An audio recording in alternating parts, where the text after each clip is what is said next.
ও যুবক মন দিয়ে শুনো, 10 মাস 10 দিন তোর মায়ে তোরে ফেডো লইছে, 2.5 বছর তোরে বুকের দুধ খাওয়াইছে, তুই তো বুঝছত তারে আব্বা। কলজার টুকরা যুবক রে, তুই মার কষ্ট কিচ্ছু বুঝছত তা।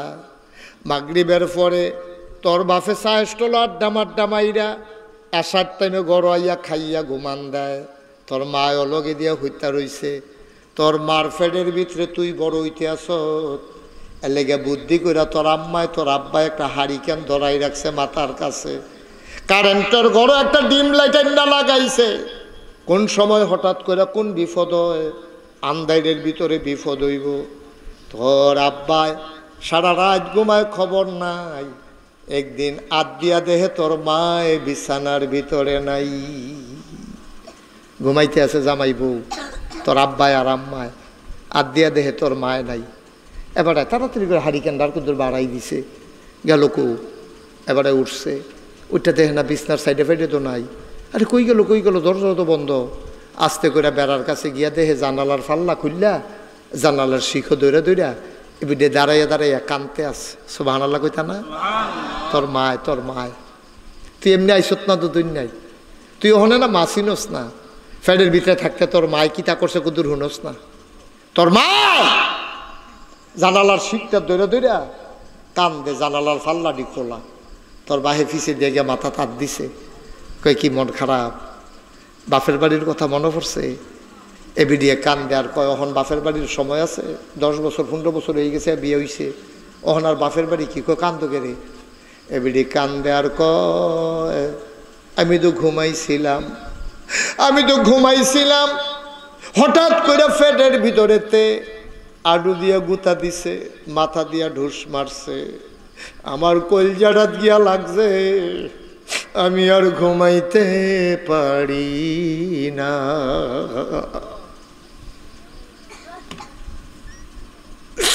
আমার ঘুম ভেঙে গেছে, চিনচিন ব্যথা শুরু হয়েছে।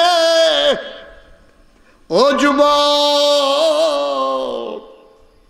এমনি দুনিয়ায় তাই সতনারে আব্বা, তোর মায় কত কষ্ট করছে রে, সারা রাত ঘুমাইতে পারছে না। তাইলে ঘড়িটারে ঠিক রাখতে হইলে বানাইনা বেটার নিয়ম অনুযায়ী ডেলি একবার যেমন চাবি দেওয়ান লাগবে। তাহলে আমরা যদি আমাদের জিন্দগিটা সুন্দর চাই, কবরটা জান্নাত চাই, পরকালটা সুন্দর চাই, পরের জীবনে যদি জান্নাতে যেতে চাই, তাইলে নিয়ম মানতে হবে একজনের। তিনি কে? যেহেতু বানাইছে তিনি, উনি নিয়ম কানুনও জানে বালা, তিনি কেমনে কি করলে ভালো হইব এটা আমি জানতাম না। এবারে যে লেয়ার মুরগি ফালে ডিম ফারে, এবারে জানে কোন খানা দিলে মুরগাটায় ডিম ফারবো, কোন খানা দিলে মুরগাটার রাতের ভিতরে চর্বি হইয়া ডিম ডুমের রাস্তা বেড়াইয়া বন্ধ হয়ে যাবো। ঠিক নিও? তাহলে নিয়ম সব জায়গা। যেই মুরগিটি মোটা অনের লেগিয়া ফালে এইটির খানা একরকম, আর যেই মুরগিটি ডিম ফারে এই আমি কোনো ফাইল্লা কইছি না, হইন না, আমার কোনো ফার্ক নাই, কিন্তু আমি শুনছি যে এই ডিম ফারিন্য মুরগির খানা আর গিয়া মোটা অন্য মুরগির খানা খাওয়ান্য যদি জব করে খাইলায়, এই দুই জাতের মুরগির খানার ভিতরে পার্থক্য আছে। এটা জানে কেডা? খামারওয়ালা। ঠিক কিনা কম? এখন একটারটা আরেকটারে খাওয়াইলে সেইটা গিয়ে হুগাইয়া সিহন হয়ে যাবো গা, আর ওই মোটা এইটা যেটা ডিম ফারিন্য আসিল এটা মোটা হইয়া ভিতরে রাত উৎসাস ফুস লাগিয়া এটাতে তাড়াতাড়ি জব করে খাইয়া লাউন লাগবো, ডিম আর কারবার হইতো না। ঠিক কিনা কও? তাহলে সব কিছুর একটা নিয়ম আছে নাকি নাই? সব কিছুর একটা নিয়ম আছে। মানুষ চলবে কোন পথে যাবে, কই খাবে কি করবে কি, সব কিছুর জন্য নিয়ম আছে। আর নিয়ম যিনি দিয়েছেন তিনি আর কেউ না, তিনি তোমার রব, তিনি তোমার আল্লাহ। বলো সুবহানাল্লাহ। তিনি রব। তিনি কি? কথা বলেন, তিনি কি? রব। রব কারে কয় এইটা আমরা এখনো জানি না। আমরা কই রব মানে আল্লাহ, ঠিক আছে, আল্লাহ রব, রবে আল্লাহ। তবে রব এই শব্দটার অর্থ আপনি যদি আমার হুজুর একটা কথা দিয়া কুদুর বুঝাই দেন রব কারে কয়, আমি এক কথা আপনারা বুঝাইতাম পারতাম না। সব জিনিস এক কথায় বোঝান যায় না। আমি যদি কই এটা কিতা, আপনি কইবেন ফানি। এটা কিতা, আপনি কইবেন টিস্যু। এটা কিতা, মাইক্রোফোন। এবার এগারা কইতেন পারবেন এটা কিতা, ঘড়ি। সব এক কথায় কোন জানো। রব কারে কয়? আপনি যত অভিধান আছে পৃথিবীতে, ডিকশনারি, সব কিছুর ভিতরে আমি চাইছি যে এক শব্দে রব বুঝাইছে নি, কয় না। এবার বুঝেন তো হইলো রব কারে কয়। এটা সিহন কথা, আমি বুঝাইয়া কয়াম। বুঝানির ভিতরে আবার আমি বালা, আমি আবার কোনাকান সীমা এটা বুঝাইয়া কইতাম পারি। আমার ওয়াজ যে বুঝে না তে আর ওয়াজ হইনা লাভ হইতো না। তুমি বাইত খাতে খাও যে ঘুমাইলেও তার ভালো। কারণ আমার ওয়াজ না বুঝলে এই বাংলাদেশে কোনো হুজুরের ওয়াজ আপনি বুঝতেন না। কারণ আমি করে কোনা কাঞ্চি মাইরা কেমনে এই যার যার বুঝ মতো সুইটা বুঝদা তারে বুহের দুধ দেওয়ান লাগবো। তে আর কুদ্দুর বড় হয়েছে তারে ডাইলের পানি দিয়ে কষালন দিয়ে পানি পানি করে ভাত দেওয়ান লাগবো। তে আর কুদ্দুর বড় হয়েছে তে মাসাল্লাহ যাও খাইতে পারে। আরেকবার হয়তো সুইরালায় মাসাল্লাহ শক্ত ভাত গুস্ত দিয়া কেন। তো এটা বুঝানটা বুঝে বুঝে দেওয়ান লাগবো। হগলটা এক খানা দিলে হইতো না। এই বাংলাদেশের মানুষ রাজাফুল নোয়াফাড়ার তারা কীরকম খাইতে পারে এটা আমি যে দূরে বুঝি, ডাহার হুজুরে কোনো দূর বুঝে না। ঠিক নিও, কারণ আমি হইলাম পল্লী চিকিৎসক, আমি হইলাম এই এলাকার ডাক্তার। ঠিক নিও, আমরা রোগ কি তাই রোগ ধরতে আমি এক্সরে করণ লাগে না, এনজিওগ্রাম করণ লাগে না, কোনো কিছু করণ লাগে না, ইউরিন টেস্ট ব্লাড টেস্ট কিছু। আমি রোগ দেখলে রুগী দেখলে হেলতে পারে এবার কি রোগে ধরছে। ঠিক কিনা কও? তাহলে রোগ চিনন হইল আসল, ওষুধ দেওয়ান হইল পরের কথা। রুগী যদি রোগ চিনন না যায় তো ওষুধ দিব কিতা। মাসাল্লাহ আমি যেহেতু এলাকার ডাক্তার এই হিসাবে আমি কোনো ডাহাইয়া হুজুরও না, সিটাগাঙ্গে হুজুরও না, আমি কোনো সিলেটতেও আইসি না। আমরা বাড়ি নাগাইশ, আপনারা বাড়ি হইল রাজাপুর। আগে তো আমরা একটা স্টেশন ফাড়িলে রাজাপুর ওখানে না সিএনজি মেনজি বাড়ি কুদুর গুড়িয়া গাইলে আউন লাগে কেন। আমরা শশীদল তোটলে বছর রাজাপুরে জানি মালয়েছি আমরা আগে। মার হাবা কয়না দিই জোরে কয় না মার হাবা। এবার আসেন রব, কইতাম যে রব কারে কয়। রব মানি হইলো আমরা বুঝা লাইছি আল্লাহ। রব মানি কে? এই রবটা কিটা? রব কইল কে আল্লাহ না কইয়া। এবার শুনেন সিহন কথা কয় রব হইল তিনি। খেয়াল করেন, রব হইল তিনি। বান্দার যা দরকার, খুব খেয়াল করেন, বান্দার যা দরকার, দরকারি জিনিসটা দরকারের সময় পরিমাণ মতো সাওনের আগে যিনি দিয়ে দেন তিনি হইলেন রব। সুবহানাল্লাহ বলবেন না? কয়টা কথা কইছি খেয়াল করছেন নি? বান্দার যা মানে আমরার যেই জিনিসটা দরকার, দরকারি জিনিসটা দরকার, সবসময় কোনো দরকার নাই। খিদা লাগলে না ভাতের দরকার, আরেকবার খাইয়াইছে এবার কন্যা নিলে বুবু গীতা এবার খানার চাইছে কান্দা দিতে পারবে, ওটা খাইতে পারবে ওরা। আমি বারে একখানো কাঁদছি না, এটা কি কইলে চা কইলে যাবো। আমার মাহফিল আছে সাফিতলা, কি ফিতলা, সাফিতলা আমার মাহফিল। হেতান্ডি হুমছে আমার যে ডায়াবেটিস, এতান্ডি ফইলা করছে কিন্তু রুটি বানাইয়া দিছে রাইতের বেলা। রুটি খাইছি দেশি কই মাছ দিয়া, শিং মাছ দিয়া, ট্যাংরা মাছ দিয়া, অনেক জাতের মাছ আইনা দিছে। খাইছি অকরে এবং ফ্যাট মোটামুটি জাত কোন ফাটছি, কোনো ডিল ডাল নাই খানার। খানাটা না সারছে পরে এই যে খাউন্না বেটায় কয় হুজুর আপনার কথা মনে করে একটা জিনিস আনছিলাম এটা তো দিছি না। আমি কই দিয়ে আর লাভ নাই, কারণ এখন যেমনি খাইছি তখন আর কিছু দিলে খাইতাম পারতাম না। কই হুজুর একটা হইলেও পারবেন, আনতে আসি। তারপরে তে একটা মিষ্টির প্যাকেট আনছে। আমি এটা কি মিষ্টি, আমার তো ডায়াবেটিস। এটা মনে করে তো আনছি, এই মিষ্টির ভিতরে চিনি নাই, এটা সুন্দর করে বানাইছে ডায়াবেটিসের রুগীর লেগিয়া। 1400 টাকা কেজি। 1 কেজি মিষ্টির দাম কত? যে জায়গায় 150-200 হইলে আমরা এই ইয়া বাজার সঙ্গুশালী বাজারে মিষ্টি পাওয়া যায়, আর 1400 টাকা কেজি। আমার গিয়া খাইয়া আমি এটা দম খাইছি। তোরা আমার এমনি খাওয়াই সত্যি মিষ্টি থাকলে, যদি তোরা আমি জানতাম তো আমি 2টা রুটি কম খাই, তোমরা এমনি ফ্যাট ফুলটুল্লা করে খাওয়াইছো। এখন মিষ্টি আনছো গিয়ে আমি কতক্ষণ চাইয়া থেকে সালাইছি, খাইতাম পারছি। এটা পরে ওয়াজের পরে আমি এই ফ্যাট কিছু খালি হয়েছে না থাকনার লগে, পরে আমি 2টা মিষ্টি খাইয়া বাহিদি ফ্যাকেটও করে লইয়াছি। মার হাবা বললো না কেন? আমি খেয়াল করে তাইলে বান্দার সব সময় কোনো সব জিনিস দরকার নাই। ওহন যেমনি বৃষ্টির দরকার, এমনি বৃষ্টি কিন্তু আলু খেতে আইলে আলু ফুটতে দেবো গা। তাইলে খেয়াল করেন আবার বান্দার যা দরকার, দরকারি জিনিসটা দরকারের সময় পরিমাণ মতো চাওয়ার আগে যিনি দিয়ে দেন তিনি হইলেন রব। বলো সুবহানাল্লাহ। আপনি কি মনে করছেন? এটা কি যেমন তেমন কথা মনে করছেন? আচ্ছা, প্রমাণ কি? প্রমাণ কি একটা উদাহরণ দিলে বুঝবেন কি প্রমাণ। মা আর বাপে বিয়ে হইছে, বিয়ে হইছে পরে তারারে মধুর বাসর গড় দিছে। বাসর গড় গিয়া সেরা মা বাপে মধুর মিলনে লিপ্ত হইছে। মায় আর বাপে তারা মধুর মিলনে লিপ্ত হইছে। লিপ্ত হওয়ার কারণে নুরু ভাইয়ে দুনিয়াতে আইছে, রবিউল দুনিয়াতে আইছে, আমি দুনিয়াতে আইছি। আব্বা আম্মার বিয়া না হইলে আমরা আইতাম পারলাম না। আব্বা আম্মারে বিয়া করাই দিছে পরে আব্বার পিঠ থেকে আম্মার বুক থেকে 2 ফোঁটা পানি সবেগে নির্গত হয়ে মায়ের ইন্টেন্সিভ কেয়ার সুরক্ষিত দুর্গ মায়ের রেহেমের ভিতরে গিয়া 2 ফোঁটা পানি একখান হয়েছে। 2 ফোঁটা পানি একখান হওয়ার পরে এটা হয়ে গেছে গা ফোঁটা রক্ত। ফোঁটা রক্তটা হয়ে গেছে গা আপনার এই একটা গোস্তের টুকরা। গোস্তের টুকরা আস্তে আস্তে বড় হইছে। এটা ফ্যানের ভিতরে, এটার ভিতরে হাত হইছে, এটার ভিতরে পা হইছে, এটার ভিতরে নাক হইছে, এটার ভিতরে চোখ হইছে, এটার ভিতরে মুখ হইছে। মাশাআল্লাহ তিল তিল করে বড় হইতে আছে। ও বাচ্চাটা যে বড় হয় আপনার আর বিবেকে কি কয়, ফ্যানের ভিতরে তার খানার দরকার আছে নাকি নাই? কতক্ষণ আসেনিও দুনিয়ার দিকে ওর খবর নাই। তে দি ফেডো এবিডিতে বাতরান দে, উড়ানো দান হুগায়, গল্লেফে হেবাড়া রাজাপুর বাজারও দোকানদারি করে। তেসে ফেডের ভিতরে বড় হইতাছে, এবিডিরও খবর নাই, এবাডারও খবর নাই। তারা কি আনন্দ ফুর্তির ভিতরে আছে।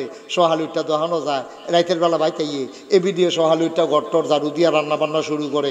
এরপরে আবার এবিডিয়ে এই রাইতের বেলা ঘুমাইতে তেসে ফেডের ভিতরে বড় হইতে আছে। তে খাইবু কিটা, তার খানার দরকার আছে নি। মারও খবর নাই, বাপেরও খবর নাই। আল্লাহ কয় খবরের দরকারও নাই।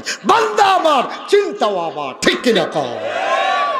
তিনি তো রব, তিনি তো রব। তিনি চিন্তা করছে আমার বান্দারে আমি খেয়াল রাখা লাগবো রে।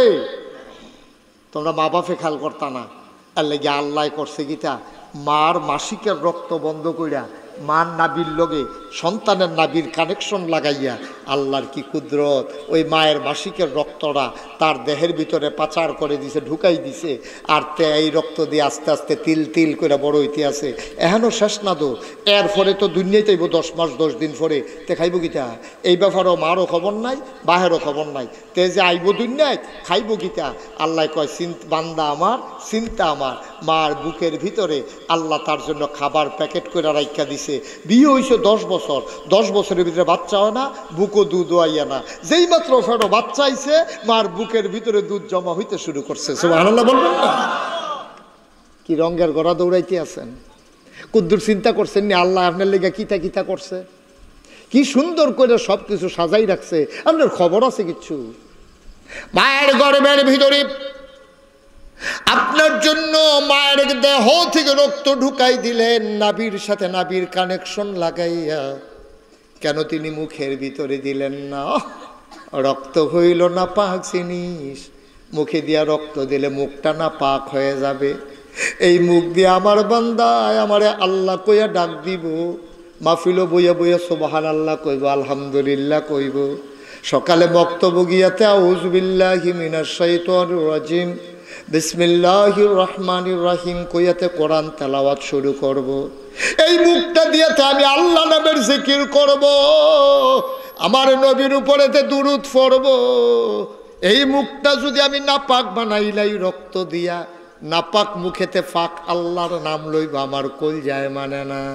এর লেগে আল্লাহ কয় বান্দারে, ও বান্দা আমি নাবির সাথে নাবির কানেকশন লাগাইয়া রক্ত ঢুকাই দিছি, তোর মুখের ভিতরে নাপাক লাগতে দেই নাই। বলো সুবহানাল্লাহ। ছোট্ট একটা প্যাকেটের মতো, একটা ব্যাগের মতো ছোট্ট, এটার ভিতরে তোমার কেমনি গুলমুল্য করে ফেসফুস লাগাইয়া তোমার এটার ভিতরে বড় করতে আছে। নাবি দিয়ে খানা দিছে, মুখটারে ফাঁক রাইকা দিছে এই ছোট্ট জায়গাটার ভিতরে। আর আমরা তারা দুনিয়ায় তাইয়া তার বয়স হয়েছে, তে মাশাআল্লাহ যুবক হইছে। যুবক হইয়া সেটা যেই আল্লাহ এত ছোট্ট জায়গাটার ভিতরে তোর মুখটারে ফাঁক রাখছে, তুই এই দুনিয়ায় তাইয়া সেটা তুই এখন যুবক হইছ, তুই গার চুল বড় করে রাখছ, গাল লাড়া দিয়া মা বাপের লগে কথা কস, তুই মাইদে মাইদে কই জানি জায়গা চিফা সাফার ভিতরে ফেন্সি ডিলিয়া বা গাঞ্জা খাইয়া তুই বাইতাইস। ঠিক নি রে? তোরে আল্লাহ মার ফ্যাডের ভিতরে মুখটারে ফাঁক রাখলো কত হেফাজত কইরা, আর তুই এখন বুঝুন নইস, তুই এখন গিয়া বর্ডার এলাকার জায়গাস, ওই সিফা সাফার জায়গাস, কইতে জানি খাইয়া মাইয়ার পরে তুই বাড়িয়া ইয়স কি কারবার কি? আল্লাহ মুখটারে তোর ফাঁক রাখলো, আর তুই নিজে ইচ্ছা করে তোর মুখটারে নাফাক বানাই লাইলি। ইয়াব্বা খায়, আঞ্জা দিয়া গাঞ্জা খা, ঠিক কিনা ক? ফেন্সি ডিল খায়, আমার ফলাফান্ডি জামন্ডায় ধরে তাই করে। আহা, ও যুবক মন দিয়ে শুনো,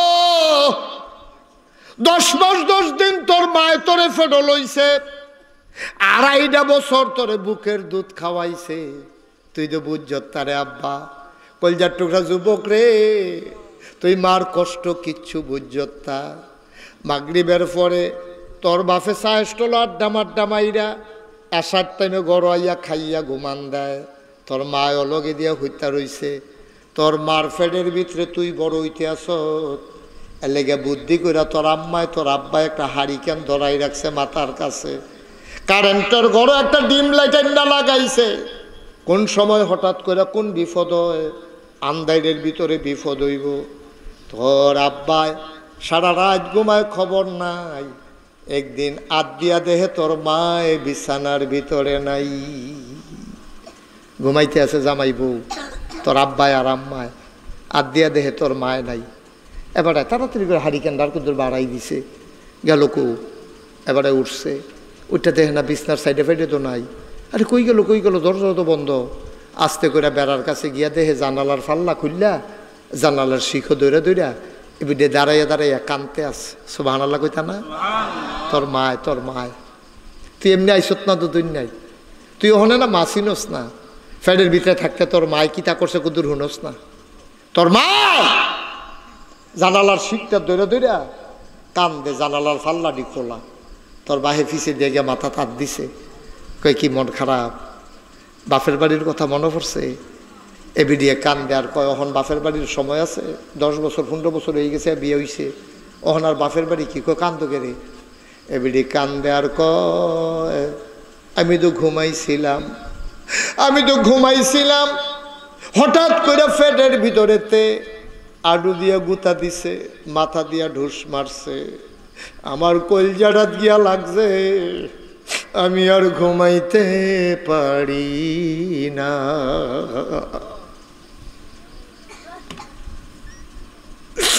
আমার ঘুম ভেঙে গেছে, চিনচিন ব্যথা শুরু হয়েছে। ও যুবক, এমনি দুনিয়ায় তাই সতনারে আব্বা, তোর মায় কত কষ্ট করছে রে, সারা রাত ঘুমাইতে পারছে না। তোর মায় ঘুমাইতে পারে নাই। তোর মায় যখন দুনিয়াতে তুই আয়স, তোর মাথাটা যখন উফরে উঠছে, ঠ্যাংটি যখন তোর মাতমার ফ্যাডের ভিতরে তোর মাথাটা যখন নিচের দিকে নামছে, ফাউডি যখন উপরের দিকে উঠছে, কলজাটার ভিতরে একটা লাথি দিয়া তুই আস্তে কইরা দুনিয়া তাইছ। তোর মা একটা সিল্লান দিয়া বেহুশ হয়ে গেছে।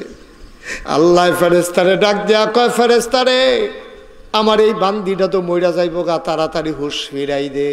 কয় কেমনে ফিরাইতাম? কয় বাচ্চাটার গায়ে ধরে আস্তে করে চাপা দে, বাচ্চাটায় যখন ব্যথা পাইব ওয়া ওয়া করে কানবো, আর এই কান্নার আওয়াজ মায়ের কানে যখন যাইব, সাথে সাথে মায়ের হুশ ফিরে যাবে। বলো সুবহানাল্লাহ। তুই যে ফেরো থাকতে এত কষ্ট দিছ, দুনিয়াতে আইতে যে এত কষ্ট দিছ, মুরব্বী আব্বারা কুদ্দুর খেয়াল করেন। আমরাও তো আবার আব্বা হয়ে গেছি গিয়া, কুদ্দুর খেয়াল করেন। আপনি তো শুরু আসলেন এক সময়, ওখানে না বুড়ো হয়েছে, আপনি আগনের সময় মার কলজাটাতে একটা লাথি দিয়েছেন, এবিডি বেহুশ হয়ে গেছে গা। এরপরে এবিডি রে ফানি ডাইলে হুশ করছে, হুশ হইয়া সেগা 1 নম্বরে এবিডি সিল্লান দিয়া কিতা কইছে, আম্মা গো আমি কি সন্তান প্রসব করলাম, তাড়াতাড়ি আমার কুলো দাও। সুবহানাল্লাহ কইতেন না? তোমার কুলো লইয়া এমন একটা জায়গা নাই যেই জায়গাটার ভিতরে চুমা খায় নাই। এই আল্লাহ রাব্বুল আলামিন তিনি হইলেন রব। এই রব আমার মাওলা, তিনি সত্তার, তিনি গফফার, তিনি আইয়ুব, তিনি ওয়াদুদ, তিনি রহমান, তিনি রাহিম। এই আল্লাহ তাবারক ওয়া তাআলা তোমার রব, তোমার যা দরকার সব তোমারে দিয়ে দিয়েছেন। তুমি খেয়াল করে দেখেছো নাকি নদীর ভিতরে পানি, পানির ভিতরে মাছ, নদীর কিনারে গাছ, গাছের ভিতরে ফুল, ফুলের পরে ফল, নারিকেল গাছের ভিতরে ডাব, ডাবের ভিতরে শরবত। ও মুসলমান, তুমি খেয়াল করে দেখেছো নাকি আখের ভিতরে রস? সব যিনি দিলেন এই বান্দার জন্য, মাথার উপরে আকাশ সাজাইলেন খুঁটি ছাড়া, জমিন করে দিলেন সমতল করে, কলো কলো বেগে বয়ে যাওয়া নদী দিলেন, সব যিনি দিলেন তিনি আর কেউ না, তিনি আমার আল্লাহ। ঠিক কিনা?